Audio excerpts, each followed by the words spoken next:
Hello दोस्तों, नमस्कार। एक बार फिर स्वागत करते हैं अपने यूट्यूब चैनल दिव्यांश पाठशाला पे। सभी लोग कुशल मंगल होंगे और अच्छे होंगे।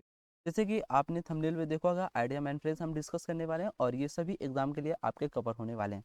तो ये आइडियम जो हम डिस्कस करने वाले हैं, आपके थीमेटिक आइडियम से डिस्कस करने वाले हैं, जो आपके थीम बेसिस आइडियम होंगे, जो आपके एग्जाम के लिए बिल्कुल बेनिफिट ये सेशन रहेगा।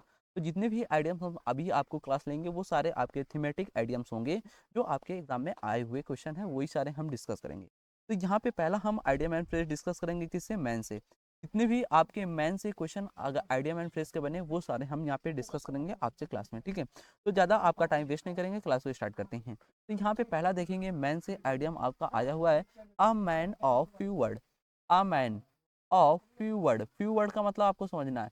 अब यहाँ पे हमने आपको ग्रामर में कॉन्सेप्ट पढ़ा रखा है, फ्यू। फ्यू का मतलब आपका क्या होता है? Word negative. अगर आप एक ऐसा आदमी जो फ्यू वर्ड बोलता हो, जो बात वर्ड जो बोलता है, वो जो शब्द बोलता है, वो ज्यादा नहीं बोलता है, ठीक है? क्या बोल सकते हैं? जो ज्यादा बात नहीं करता है। A man of few word का मतलब क्या होता है? जो व्यक्ति ज्यादा बात नहीं करता, उसे बोलते हैं a man of few word. यहीं पे वर्ड लिख सकते हैं, one who does not speak too much. One who does not speak too much. Too much का मतलब क्या होता है? अधिक। यहाँ पे डज नॉट हो गया, मतलब एक ऐसा आदमी जो अधिक नहीं बोलता हो, ठीक है? या बोल सकते हैं रिजर्व्ड। रिजर्व्ड का मतलब क्या होता है? बातों को कम करना। रेसिडेंट का मतलब भी क्या होता है? रेटिसेंट का मतलब क्या होता है? शब्दों को कम करना, ठीक है? तो a man of few word का मतलब आपने देखा यहाँ पे, एक ऐसा व्यक्ति जो बात क्या करता है? ज्यादा नहीं करता, ठीक? उसे बोलते हैं a man of few word, ठीक? ये आपका क्लियर हुआ। इसके बाद सेकंड नंबर देखेंगे आइडियम एंड फ्रेज मैन से, अ मैन ऑफ वर्ड्स। एक आदमी जो है वो वर्ड्स दे देता है, मतलब जो शब्द आदमी बोलता है, वो अपने जुबान का क्या होता है? पक्का होता है। जुबान का वो सच्चा होता है, इसका मतलब होता है अ मैन ऑफ वर्ड्स का, ठीक? यहीं पे आप देख सकते हैं, one who keeps his promise. जो आदमी प्रॉमिस करता है, वो अपने प्रॉमिस को निभाता है। या बोल सकते हैं ट्रस्ट वर्दी करना, मतलब विश्वास करता है, ठीक? तो ये आपको दो यहाँ पे आइडियम एंड फ्रेज आपके क्लियर हुए। जैसे कि a man of few word, जो व्यक्ति ज्यादा बात नहीं करता उसे बोलते हैं, ठीक? अ मैन ऑफ वर्ड्स मतलब जो आदमी वर्ड्स देता है, शब्द देता है, जुबान का सच्चा होता है, ठीक? ये आपका क्लियर हुआ। इसके बाद यहाँ पे देखेंगे a man of letters. A man of letters का मतलब क्या होता है? अ मैन ऑफ लेटर्स मतलब जो आदमी लेटर्स देगा, तो वो आदमी कैसा होगा? विद्वानी तो बोल सकते हैं अ मैन ऑफ लेटर्स का मतलब क्या होता है? विद्वान व्यक्ति। या बोल सकते हैं स्कॉलरली या इरूडाइट बोल सकते हैं आपका। इसके बाद देखेंगे a man in the street. A man in the street, जो आदमी है वो सीधा जा रहा, मतलब सामान्य व्यक्ति बोल सकते हैं, एक सामान्य व्यक्ति, या कॉमन बोल सकते हैं, ऑर्डिनरी में। फिर इसके बाद अगला है a man of straw. A man of straw मतलब कमजोर व्यक्ति होता है, इसका मतलब। या बोल सकते हैं वीक पर्सन बोल सकते हैं, आइडिया मैनिफेस्ट का मतलब।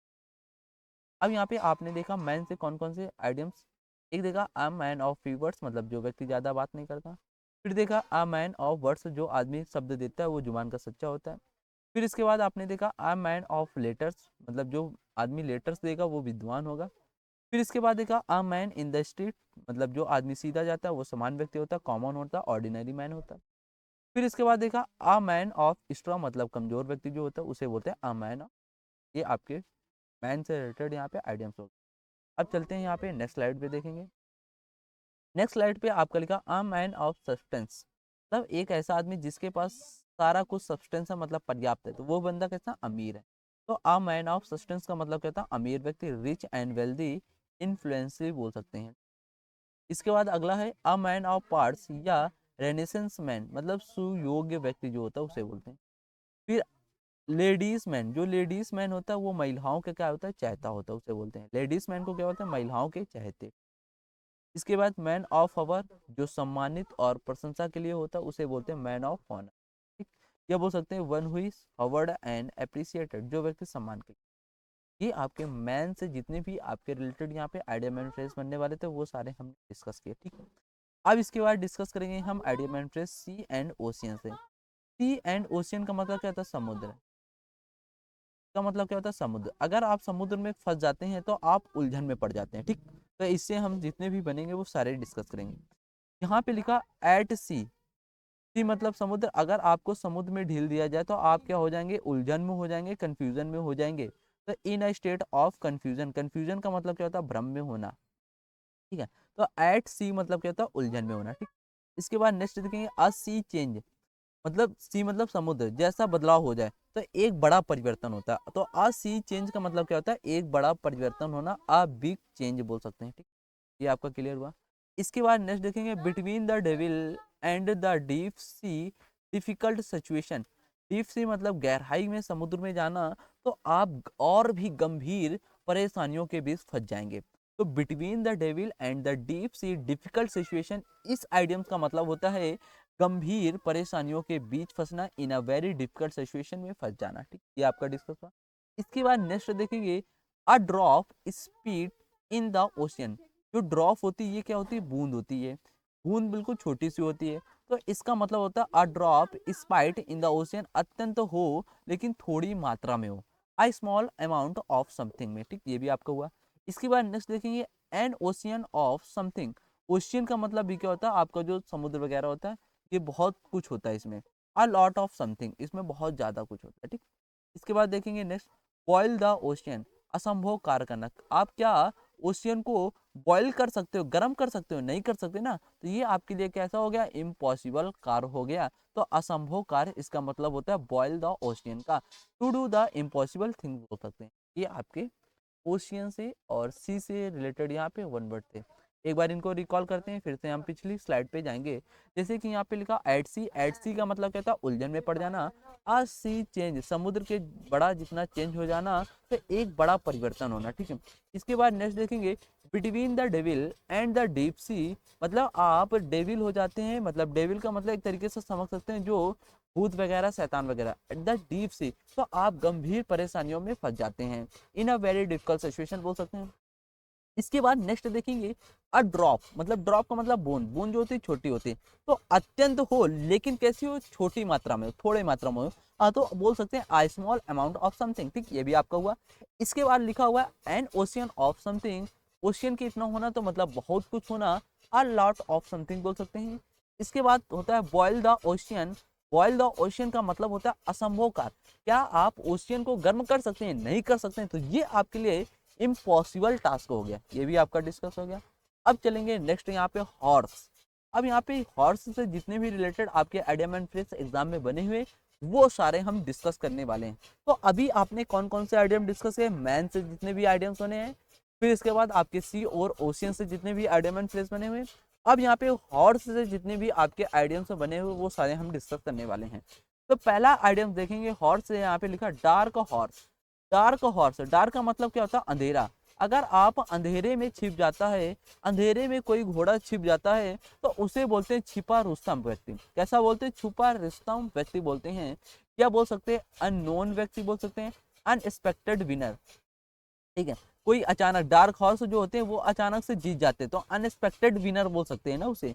तो इसका मतलब क्या होता है, डार्क हॉर्स का मतलब छिपा हुआ रुस्तम निकलना व्यक्ति। ठीक, इसके बाद नेक्स्ट देखेंगे, to beat flog or dead horse. To beat मतलब क्या होता है, मारना, फ्लॉग मतलब मरे हुए, डेड हॉर्स मतलब घोड़े को।